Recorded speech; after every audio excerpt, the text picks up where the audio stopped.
So my dog just walked in and she's very noisy, so please bear with me. All right, everyone, welcome to our very first event of the year. And we are honored to have both Robert Meyer and Kelly Steinke with us, our two Wisconsin rock stars that are here to do a presentation on spelling and how you can improve your spelling skills, not your spelling skills, your students' spelling skills. So Robert Meyer is the president and publisher of Venturous Learning of Sun Prairie, Wisconsin. His 25 years of K-2 publishing industry experience includes working for the Scholastic Corporation, Renaissance Learning, and Metametrics, the publisher of the Lexile Framework. Robert has presented at numerous early childhood special education and literacy conferences, including National Association for Bilingual Education, National Title I, National Head Start, the International Literacy Association, Intensive Conference on Equity, High Scope International, NIHOUSE Education, the National Black Child Development Institute, and the Education and Research and Development Institute. Robert holds a music education degree from the University of Iowa. So thank you. I didn't start too early, I hope not. Okay, and Kelly Steinke is the founder of the READ, R-E-A-D, Learning Educational Services, LLC, and the author of the Silver Moon Spelling Rules curriculum. Kelly works with students, families, teachers, and school districts through her private practice to improve student learning outcomes in literacy. Additionally, she is a literacy intervention instructor in the special education, excuse me.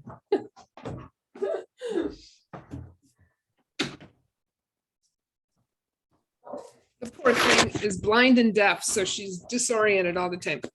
Additionally, she is a literacy intervention instructor in the special education department at the University of Wisconsin-Oshkosh and serves as the president of the Wisconsin branch of the International Dyslexia Association.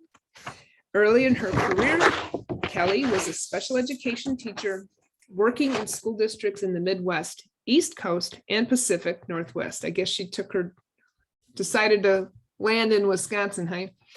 Kelly is an insightful professional who finds a great joy helping educators reach students who struggle with reading and spelling. And I am honored to have these folks here today, my fellow Wisconsinites. We got a lot happening in Wisconsin, I have to tell you, we got a lot of movers and shakers here. So without further ado, Kelly and Robert. Well, thank you so much, Donna. I'm going to start out. And I want to, while I'm sharing my screen, it says host disabled participant screen sharing. Well, let's take care of that. But while we're doing that, I want to thank you for all that you do to, good. There you go. Yay.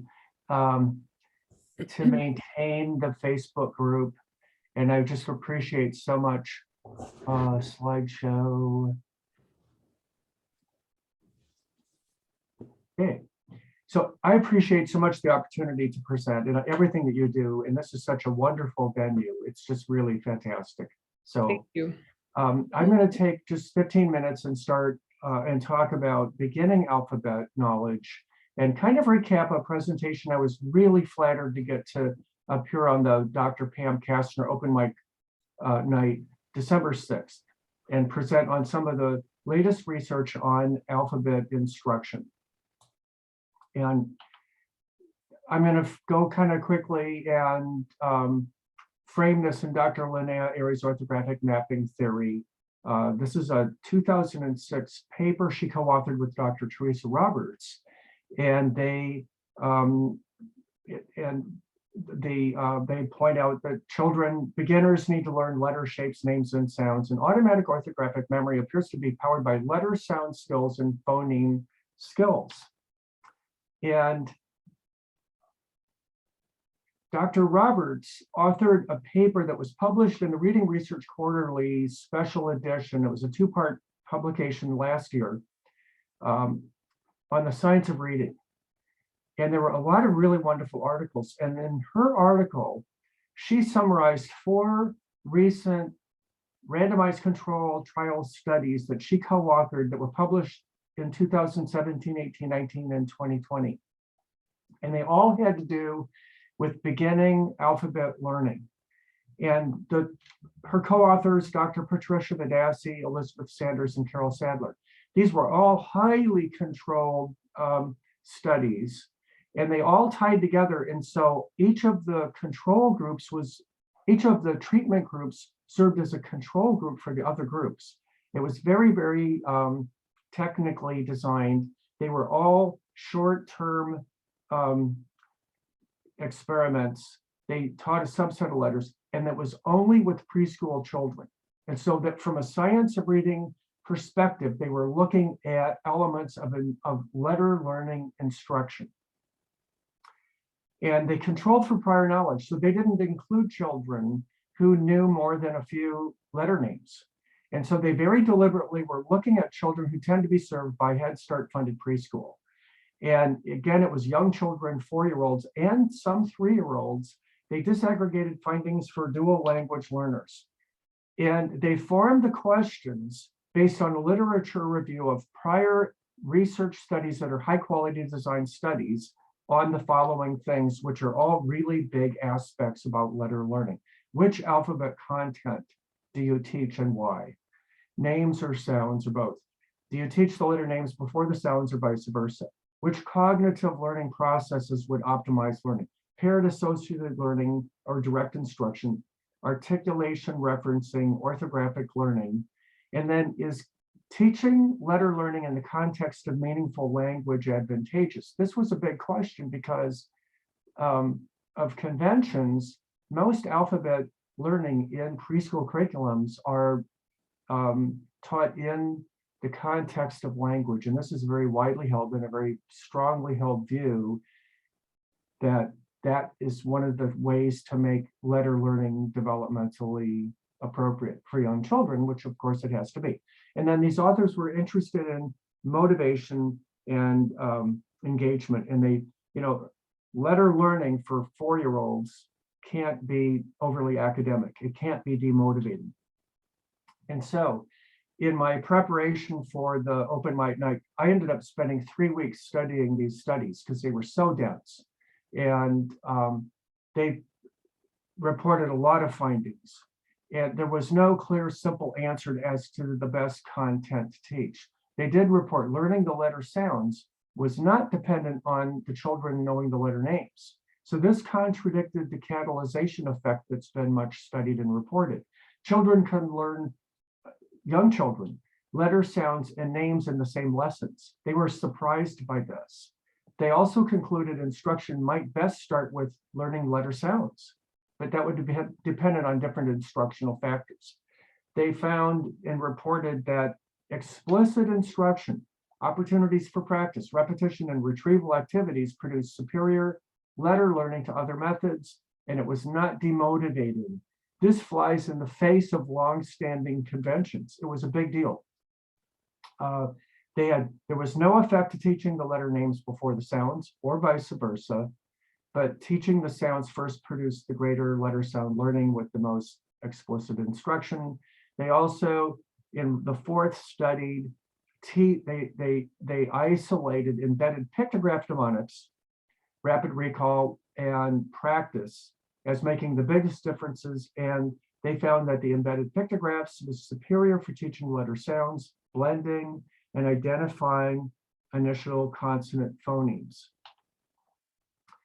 And by way of disclosure, we publish a supplemental letter learning resource that has embedded pictographs, which is why I found this interesting in the first place. But I learned so much doing this. But what are embedded pictographs?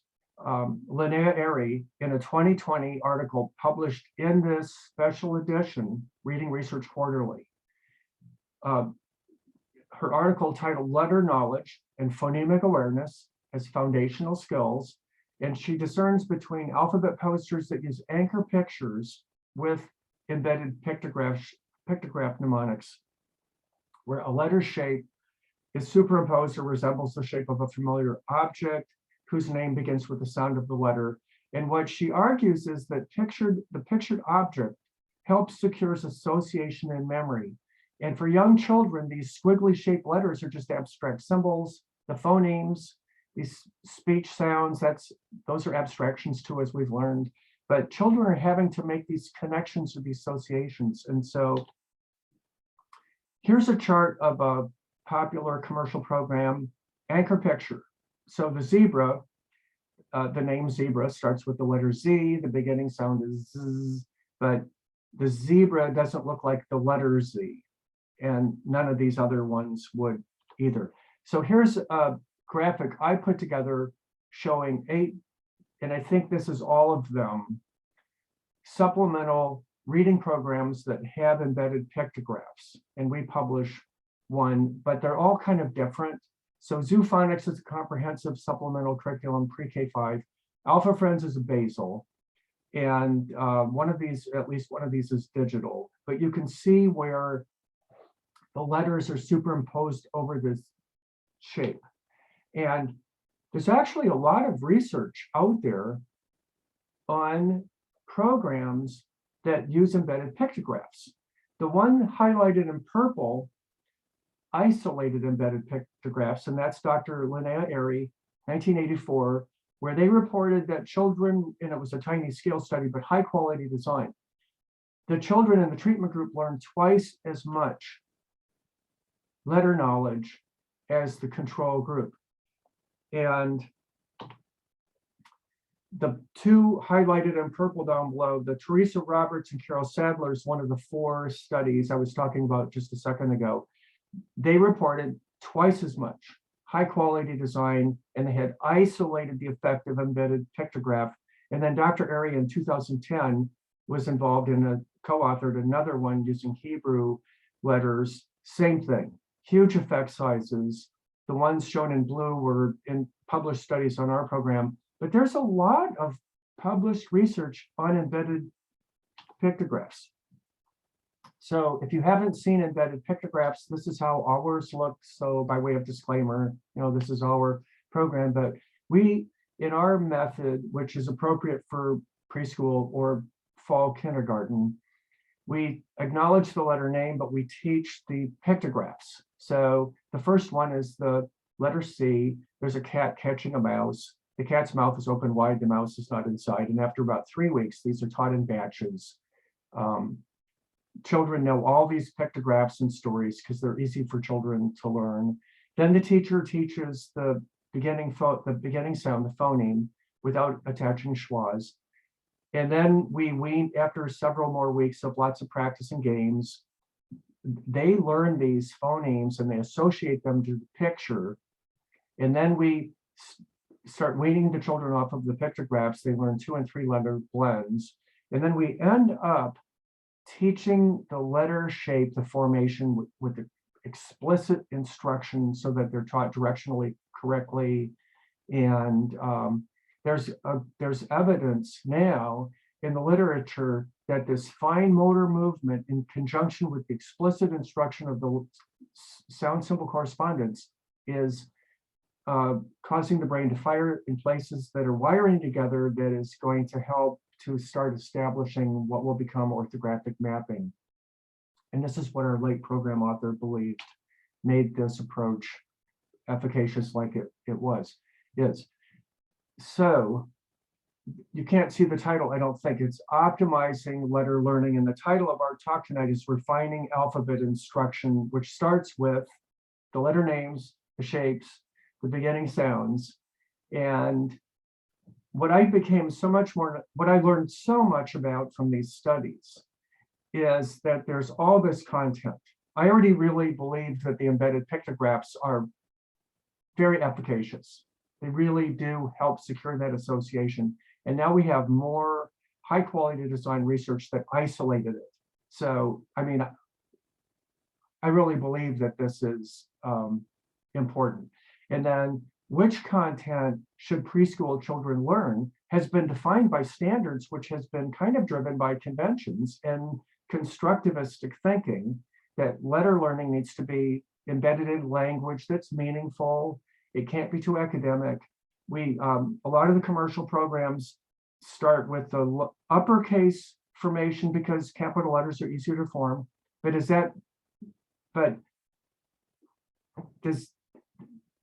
that mean that learning uppercase letter names and forming them is the best alphabet knowledge to learn in the preschool year? In other words, which of the alphabet content will optimize beginning reading outcomes? And then we've got scope and sequence, the rates. There's all these different things that these research studies have really teased out. So I thought it was really, really important, and this is why. And it's because of the reading outcomes for children. And the top band here is the NAEP scores, fourth grade. Over the last 15 years, the percentage of all students at below basic, about 1/3, has been stagnant. This is before COVID. And then the bottom chart represents the broad federal racial categories. And 1/2 of all Black American, African American students, Hispanic, Latino students, Native American students at below basic. And based on what we know today about what reading and writing is from a linguistic standpoint, we shouldn't have this many children at below basic. And I really believe that refining letter learning, especially for children who can attend preschool, or if they don't attend preschool and they don't come into kindergarten knowing very much, what's the instructional design for teaching letter learning in the fall of kindergarten? And I believe from our own experience, 30 years experience with customers of our embedded pictograph program, which teaches the content that it teaches, that we can really preempt so much of that below basic trajectory by making letter learning a lot more time efficient. So that's my overview. I'm going to stop sharing and turn this over to Kelly. And that chart that I just showed was a chart that used to be up at Reading Rockets, and I've used that in all these conference presentations to show kind of that order of difficulty of letter learning, and to point out what I believed was kind of a lack of research supporting the conventions of how letter learning is generally taught. And now I know that I was right because of these new studies. So I think Dr. Roberts' article was a wonderful, wonderful article. I highly recommend, if you're interested in this, I highly recommend finding it and reading it. And you might find the archive for the open mic presentation is up, and I spent most of the time going through all 4 of those studies in a lot of detail. But thank you much for the chance to provide that overview. And then Kelly, I'll hand it off to you.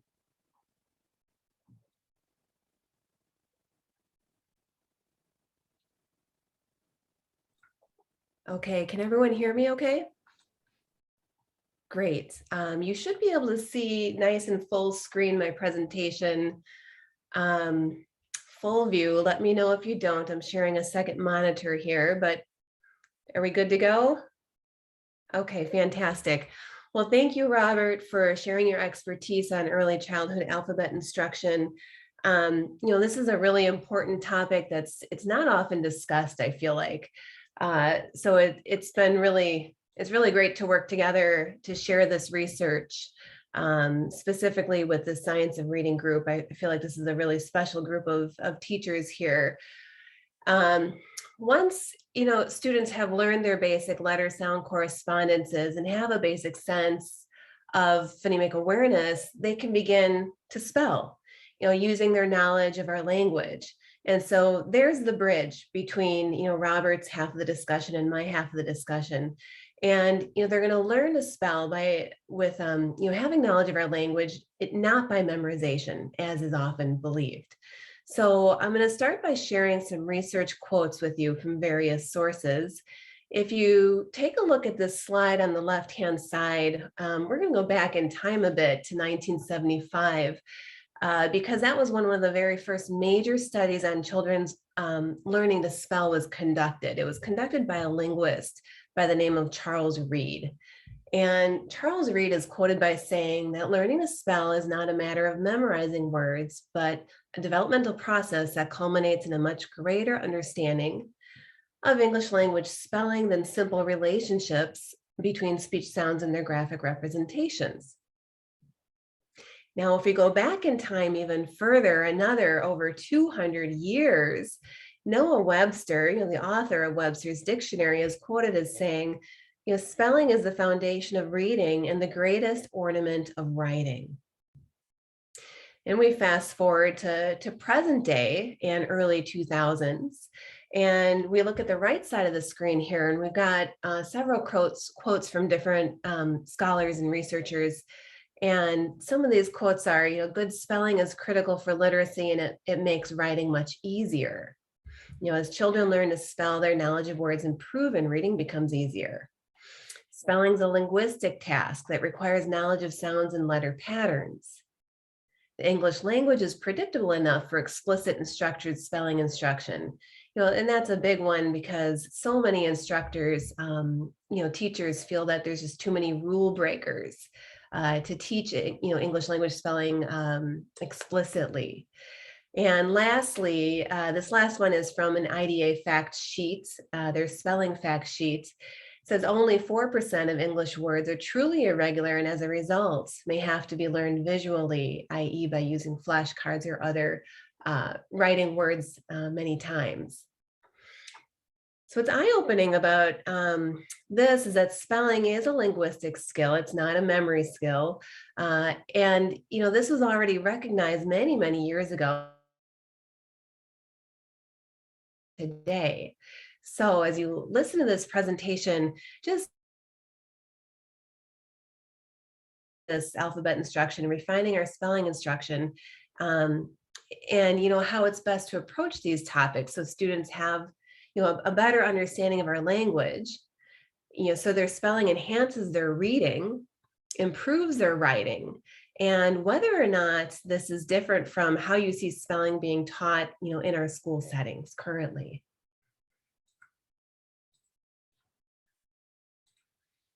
So this next slide here, I'll just briefly share. I wanted to give you some background on the stages of spelling development.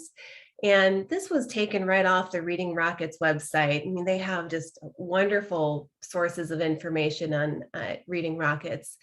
And, there are 5 different stages of spelling development, and children can fluctuate between stages. But it's important to know that, they don't make drastic jumps.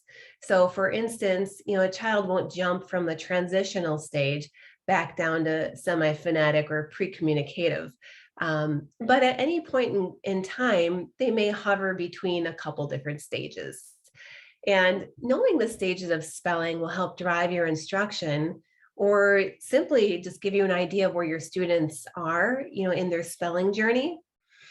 I'll make a couple notes here. Your pre-communicative and semi-phonetic stages are your first 2 stages, and then they progress, horizontally across that bar. But those stages are primarily pre-kindergarten and kindergarten ages. So the pre-communicative and the semi-phonetic, that's what Robert was talking about with the letters and the names, the sounds and shapes. And then your phonetic stage is your 3rd stage of spelling development, and that it might begin around kindergarten, late kindergarten, or most usually 1st grade, just kind of depends on the students. And this is where we pick up with Rob's information on alphabet instruction, and we bridge over to spelling. So kindergarten spelling is always a fun topic to talk about because they have invented spelling, and there's just something kind of magical about invented spelling when our youngest students first start to try to write words. So invented spelling is encouraged in kindergarten, and it's actually very important. It's part of spelling development. And inventive spelling has a couple different names, synonyms, depending on the literature you're reading. It might be called kindergarten spelling, could be called temporary or transitional spelling, sound spelling. And, honestly, that's my cute little, the 4th one is just my take on it, spelling that makes teachers and parents smile.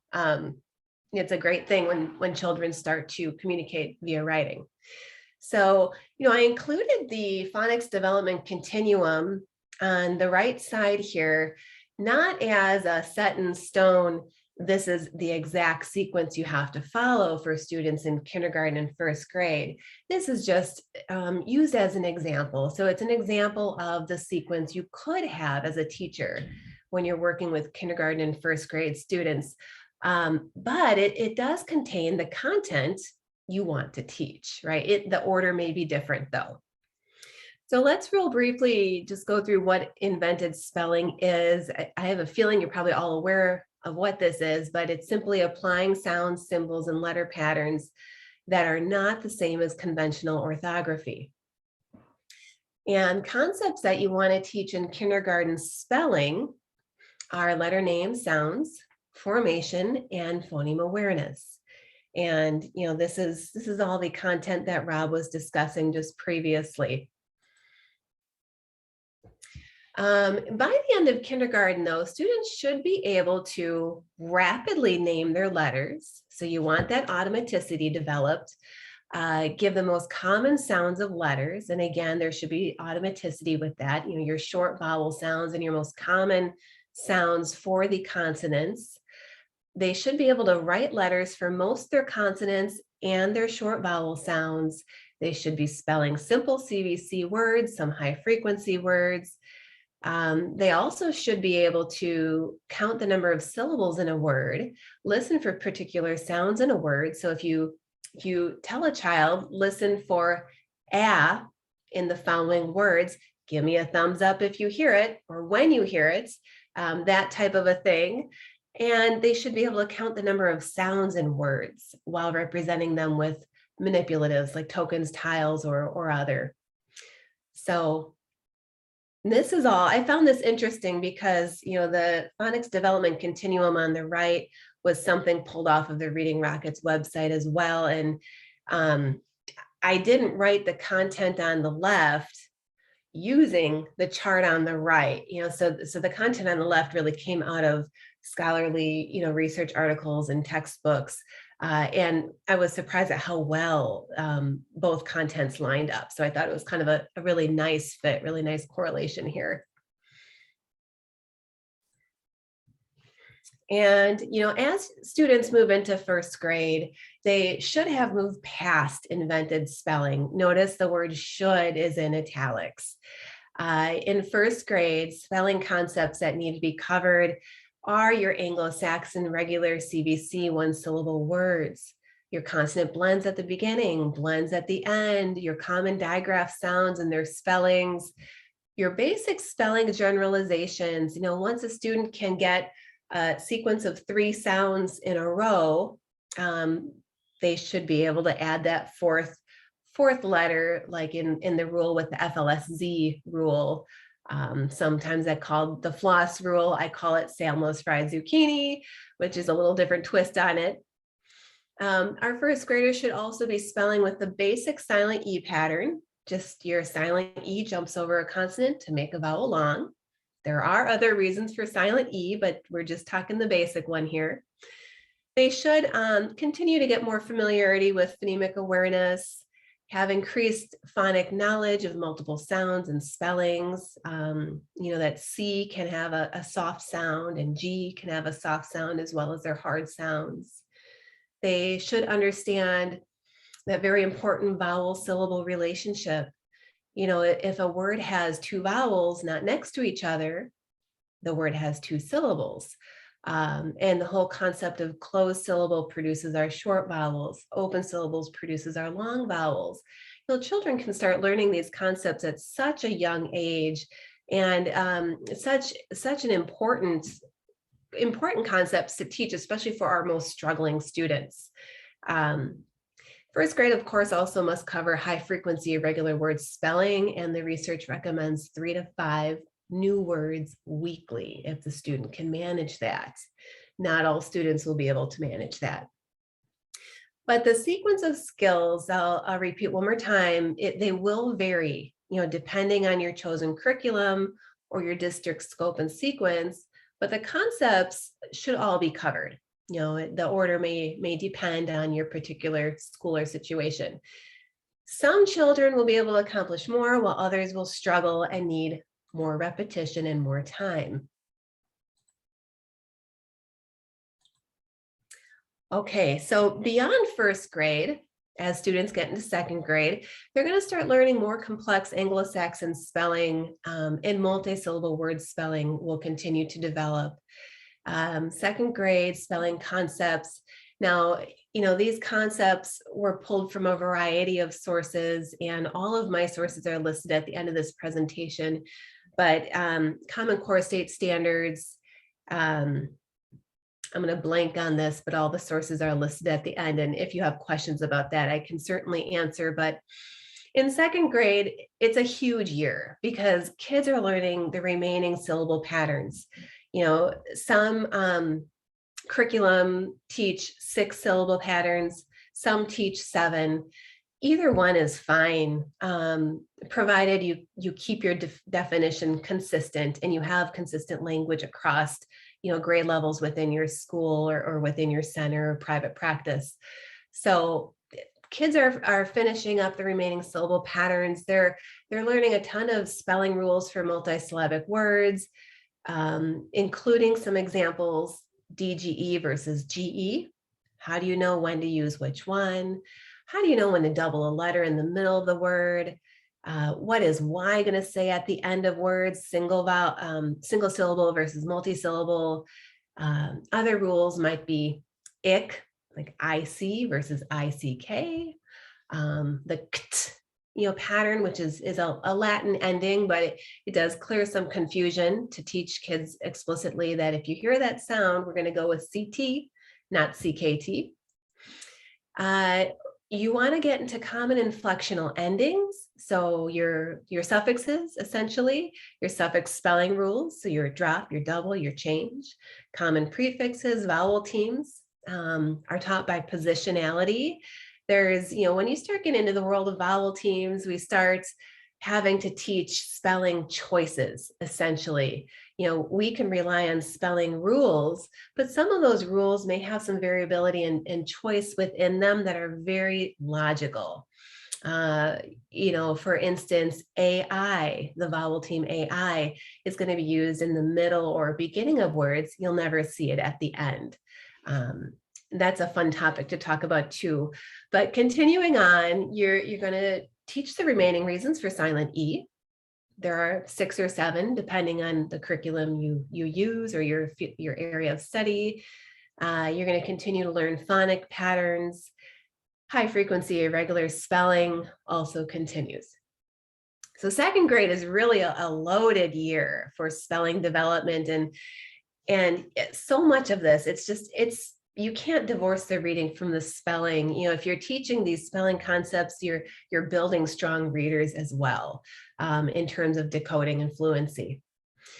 By third grade, students should master Anglo-Saxon syllabication and all of the following.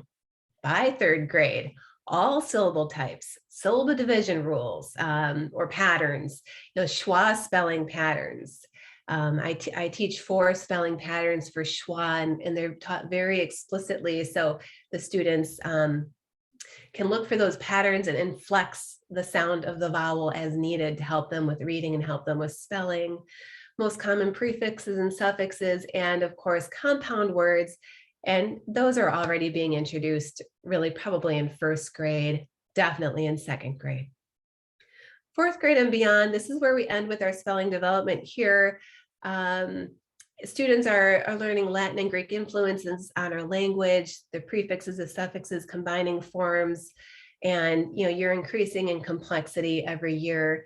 And I know this crowd is more of a pre-K through 3 crowd, so we're going to stop with the development chart right there. And let's continue on.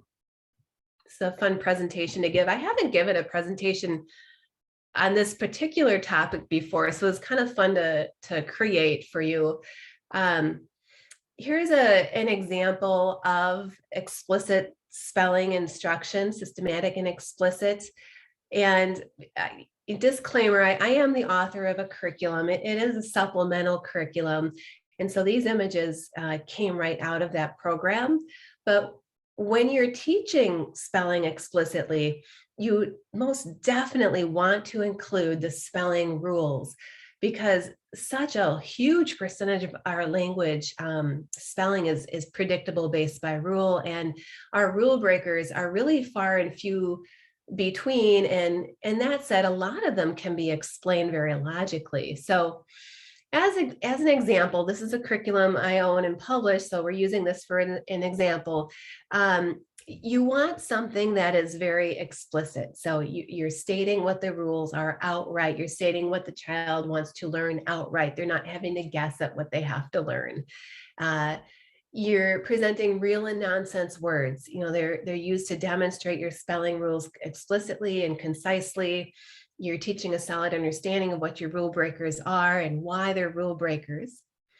You're keeping your spelling rules. I structure all my spelling instruction with a rule kind of format and filter everything in around that. But the sequence of the rules is very important because most are cumulative. You know, they build upon previous rules. A big one for that is the k spelling rules. We've got that's a big one. You've got rules at the beginning of words, end of words, middle of words, and then there's other nuances as well. So the order is important. The sequence is important, and you certainly want to start with the most easy and go to the most complex. So we're starting with closed syllable patterns, moving to open syllable patterns, and so on and so forth until you get into your vowel teams and bossy R's, which are more complex patterns. My particular program is lightly scripted. It comes with an instructor's manual. So the whole goal of me stating that is just to make sure we have a really good understanding and background, you know, of what we're teaching and in the sequence. I can't stress the sequence enough. The sequence is really important too. So syllable patterns are of utmost importance. I explain those with the visuals. You know, you can see the syllable pattern with the V, and the C is trying to shut the door on the vowel. That's our closed syllable pattern. And our vowel that's busting the door open and it's able to shout real loud, that's your open syllable pattern, which makes your long vowel sound. So yeah, I have a lot of fun teaching spelling in this manner. So that is one example of explicit and systematic spelling instruction, kind of what it can look like when you're using something like that to make it fun and interesting and engaging. But kind of shifting gears a little bit, one question I'm often asked by teachers is, you know, how do I know if my students are ready to start explicit and systematic rule-based spelling instruction? And, you know, to that question, I ask another question. I ask, well, where is your student at? You know, I have people using my particular spelling program as young as age 5. It's actually recommended for 6-year-olds and up. But, you know, you really have to determine what a student's current knowledge base is in terms of alphabetic code and phonemic awareness, to make sure that they're going to be successful, you know, starting using a spelling system. And to help teachers answer that question, I created 3 screeners that can be used to tell you if your students are ready. And I'll share those with you in just a moment here. But I do want to take a look at the quotes, you know, on the left side of the screen here. It says problems with poor spelling may be due to lack of familiarity with the alphabetic code or lack of phonemic awareness, or both. And this is a huge statement. I pulled this quote out of the Early Intervention for Reading Difficulties book, published in 2010. And I pulled this quote out actually just last week when I was creating this presentation. And I just thought, wow, this just very beautifully explains what these 3 screeners are trying to achieve. You know, they're trying to figure out whether the child has good alphabet awareness, you know, the letter sound correspondence, whether they have the auditory discrimination skills necessary, and whether they have those really basic phonemic awareness skills necessary to start being a speller beyond invented spelling, you know, and using more conventional orthographic patterns. So the first screener, and these are all available to you for free download. I have that source at the end of this presentation as well, but this first screener is a brief auditory discrimination screener. I use this one all the time, and I hope that students fly right through it. And most of them do. But my students that end up having more moderate to severe or profound dyslexia, or just characteristics of dyslexia, they may not be diagnosed, are the ones that may hit a little stop with this. They may hit some roadblocks with this. And simply what you're doing here is you're stating the sound clearly to the student. So if I can see this, I might do the first one. I might give the student the sounds, say, watch me, have the student repeat it back to you in the right order. Make sure they heard those sounds clearly and crisply. And then you're having them pull down colored tiles or some sort of manipulative while they say each sound. And what you're looking for are two things. So my question to you, what does this assessment show? If we were in class together, I'd take some time to discuss this, but I know I'm on a time limit. So one, you're going to get an idea of auditory memory, okay? If a student has great difficulty just repeating those three sounds back to you, or maybe they repeat them back, but they've flipped them around, they're in the wrong order, or maybe they've repeated them back, but they're pulling in a sound from a previous prompt, or maybe they just can't repeat them back at all.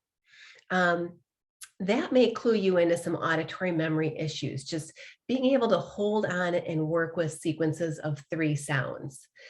The second thing you're looking at here is auditory discrimination at a very basic level.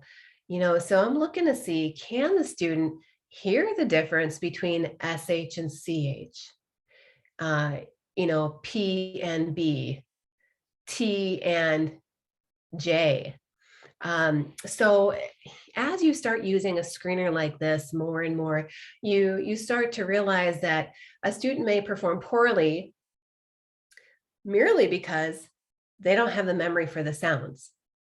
Or a student might perform poorly merely because they can remember the sounds, but they're mixing up the similar sounds, you see?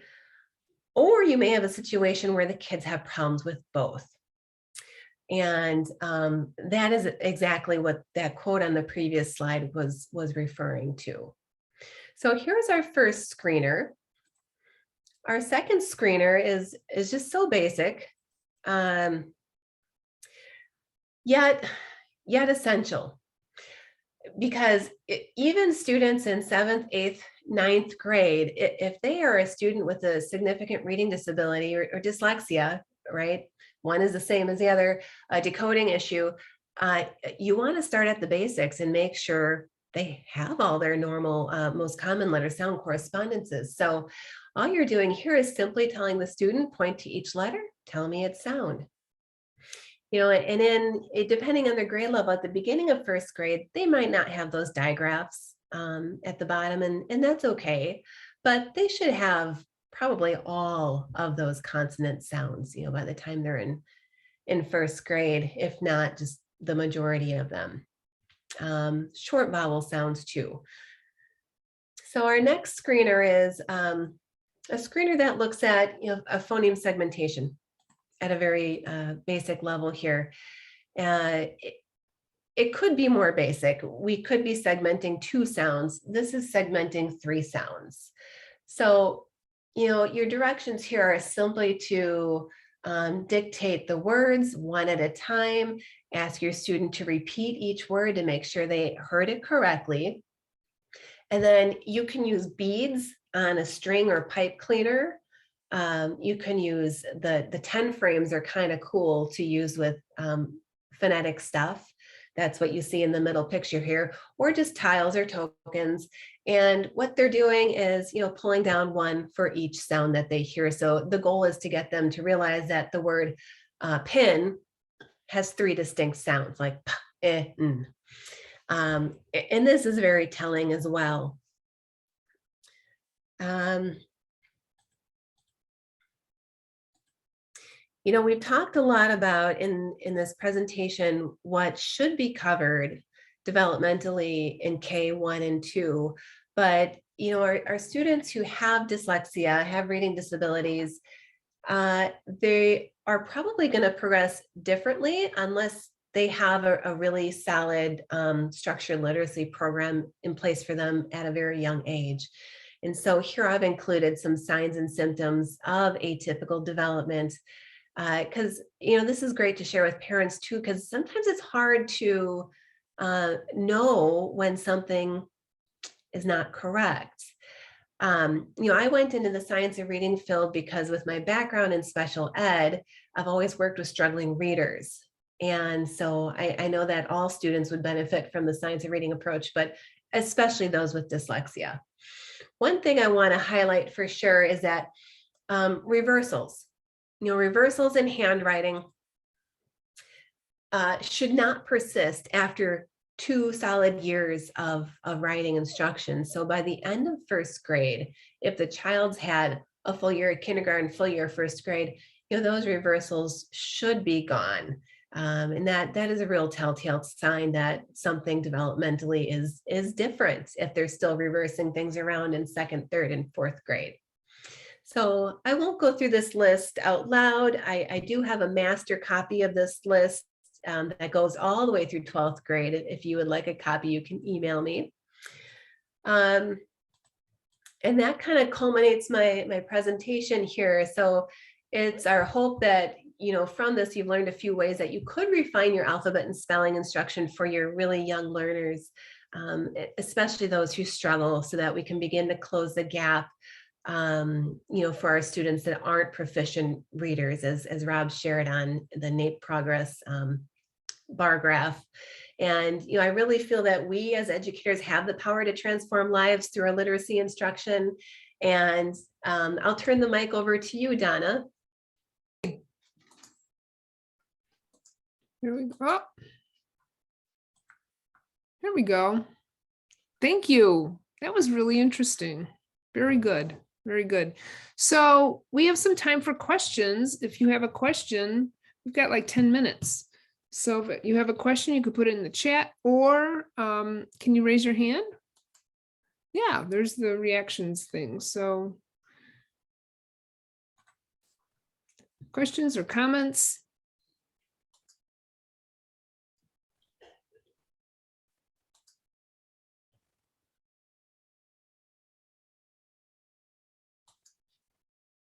A lot of people said they use the beads on the strings. I'm just looking at that. It's so, you know, we use that with remote learning too, you know, because if you can get a child at their home or wherever location with a pipe cleaner and their beads, you can see them pull those sounds across the pipe cleaner. Or I don't know what they call it nowadays, the fuzzy thing. I think we still call them pipe cleaners. I don't know what kind of pipes they're cleaning, but okay. Right. Do you recommend differentiated spelling lists? Was the question. That's an interesting question. Can you pop on and just tell me more about your differentiated spelling lists? I could define that in a few different ways. That was from Lynn. Hi, can you hear me? Yep. Hi, okay. Yeah. I was just wondering if you do, so I teach first grade, and I wrote down 3 to 5 new words weekly if the students can handle it. Do you do the same 3 to 5 words for the whole class, or by the small groups you're pulling out, or we have always done it based on whatever phonics skill we're teaching that week, but I don't know. Yeah, that's a good question. So, well, there's a difference between irregular non-phonetic spelling, you know, what traditional educators call sight words, or heart words, red letter words, and, you know, phonetically regular words that have some orthographic conventions we can rely on. So which one are you referring to? I was not referring to heart word. I was just I guess the ones you can sound out, the ones that can be going along with your phonics lesson that week. Like if you're studying SH, then all our words had SH in them, and we had 10 of them, and we give them to the whole class. Yeah, I would individualize a list so that it pairs with the concept that you're teaching that particular student, because some students, I use a structured literacy, kind of a spelling rules approach, more of an Orton Gillingham approach to teaching spelling. And some kids just progress so much faster than other kids. Right. So I would definitely individualize a list depending on where you're at with the student in their concept, study. The reference for 3 to 5 words a week was in reference to irregular words, like just Okay. memorizing. Yeah. Gotcha. Does that Okay. answer your question? Yeah, that helps. Thank you. Cool. Thank you. Okay, from E. Reed, what can you suggest to help me convince my administration to support spelling instruction? I think they think it's spelling lists and rote memorization and spelling tests. We do use the words their way spelling inventory. And if E. Reed, I don't know what your first name is, I apologize. If you want to unmute yourself, you can ask the question yourself. Hi, thank you. It's Yvette. Yes, Okay. I'm at a balanced literacy school and FMP school, and it's killing me because I know better and I'm dying in there. But we do administer the words their way spelling inventory. I like that. It gives good information, but there's nothing else after that. There's no explicit spelling. There's just what is that thing called? Wait a minute. Let me see. Those words that way sorts, which oh my god. Yeah. I like the idea of sorting, but those sorts is so random and I just yeah. But anyway, I need help. They want to let us do spelling, and those sorts do not teach spelling. The kids kind of like look at the stuff and sort the stuff and still can't read the stuff. Well, is Yvette, am I getting your name right? Yes. Yeah, you're hitting a button with me there, because the whole word sort, I can't tell you how many kids I had crying and pulling their hair out over the word sorts and words their way. What I do is something different. I do a rule sort. I've got a video on that on YouTube and my Facebook page. It's a different twist. You still have a list of words, but you're sorting them according to spelling generalization, instead of some confusing pattern, that's presented a little convoluted. But I think to answer your original question, the best way to convince admin to support spelling instruction is absolutely showing the research behind how spelling improves reading decoding, reading fluency, reading comprehension, and writing. This isn't just let's make sure you can spell. It really is, improving communication skills. And there's a lot of research that supports spelling and its effect it has on reading and writing development. Do you have that on your website, Kelly? I do. I've got several of the articles on my website, well, a handful. So if you go to silvermoonspellingrules.com, and if you go to the Getting Started page, I think at the bottom of that page, I have several different research articles and books listed that talk about that reading spelling connection. That if you're teaching spelling explicitly, you're boosting reading.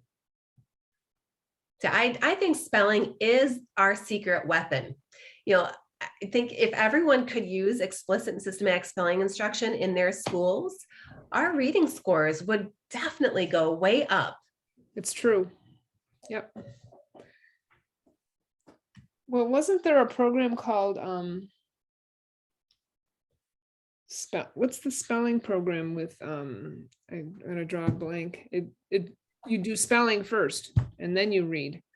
I'll think of it. Sit and spelling? No, the writing road to reading. The Spalding method. Spalding method, yep. The writing rotor reading, and it's awesome. It's wonderful. Oh, hi, Christina. Yeah, I mean, that's Hi. exactly. Hello. She's one of our moderators. Hello. So Hi, I've really enjoyed this. it was very good. Yes. So let's see. Anna, there's a question from Ingrid Sherwood Let me see. at 6:49. Okay, I don't see it. Oh, here's one from Christy Taylor. How do you suggest accelerating literacy learning for kinders who come in with no letter knowledge? I have a couple still without letters, ELL, and I need to teach them better. I would say get your hands on a Sunform kit. Rob's, I'm not trying to just push a product, but Ventress Learning has published a Sunform curriculum, and it's scripted, and you have everything you need as a teacher just to give it. You don't have to go to some fancy training behind the scenes before you can use it. I think if you've got kids with holes, that would be a fantastic intervention, or whole class curriculum. So one of my friends was telling me today, she's an interventionist, and she's working with a kindergarten student who has no letter name and letter sound knowledge. The kid, this child's PA is intact, can blend, segment, you name it, but can't name the letters or the sounds. And she purchased that kit, and she said it's really working. And I think it works because there's an anchor for the letters and the sounds. They connect based on the visual and the embedded picture. So Yeah, and I would, in the interest of making this non-commercial, there are other embedded pictograph-based programs, and I would highly recommend them for that reason. yes, And I think that's one of the big general takeaways from these studies is that children aren't learning, and they can learn so much more. And there was one question here about sounds versus names first. And there wasn't a clear finding. They found young children can learn the letter names and the sounds together, but there was evidence that with direct instruction, the letter sound learning was greater with teaching sounds first. But the big takeaway, and it's kind of nuanced and confusing, or it was for me, but you don't have to teach the children the names first before they can learn the sound symbol correspondences. But I don't want to like sell what we're doing, but I will sell the embedded pictograph. It just goes so much faster, but it's developmentally appropriate. Yep. Okay. Any others? Let's see. Okay, here's a question. Would you recommend using Dolch or the Fry word list for spelling?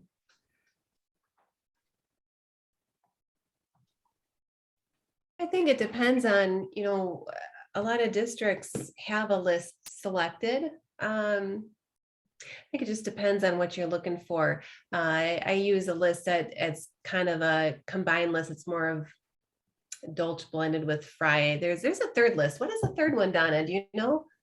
There's Dolch, there's Fry, and am I just thinking of the high frequency? Rebecca Sitten, do you remember those?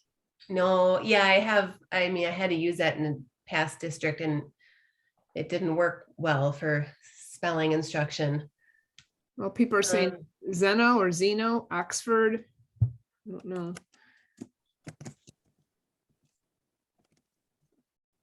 Yeah, I think either one is going to work for you. It just depends on what your district is wanting you to use. Yeah. Yeah. Well, as long as we're doing spelling, I mean, my daughter lives in Illinois, and she lives in Schaumburg, and very highly acclaimed school district, and they don't do spelling. They don't do spelling. I don't get it. It's so weird. We all live in America here. Well, some of us are from Canada here today, but even if you're speaking English, don't you want to be able to spell your language? I just don't get that. Have some command over your language. Oh, in Australia. All right. Yay. That's awesome. So, all right. I think, yep, we're just about out of time. if you have any questions, you can reach Robert or Kelly at their websites, or if you guys want to put in your websites, you could put them in the chat. And you can download the chat, everyone, by pressing the 3 dots at the bottom of the chat, and it says save chat. It'll save it to your computer, and you'll be able to have your own personal list of what was discussed here today. So thank you, Kelly and Robert. This was very interesting. Oh, there was a question. People wanted to know if they could get a copy of the PowerPoint. Sure, yeah, I could, I'll share mine out and I'll send it to you, Donna. Yep. So what I'll Yeah. do, folks, is I'm going to upload the recording. It'll be available on YouTube tonight, and I'll also list the link to the PowerPoint. Okay. And the screenings, are the screenings available as well? Or are those on your website, or they're? Yeah, the screeners are all available on the website. If you just go to silvermoonspellingrules.com, do / getting started, and they'll be at the bottom of the page. Great. Those are great. Yeah. .com. Okay, awesome. All right, thanks everyone for showing up. Don't forget, our next event is next week on Tuesday, the 11th at 6 o'clock Central Time. Bye-bye. Have a good weekend. Thank you again, Donna. Thank you, everyone. Thanks, Donna. Thank you, You're everyone. welcome. Bye, friends. Bye, thank you. Bye, Christina.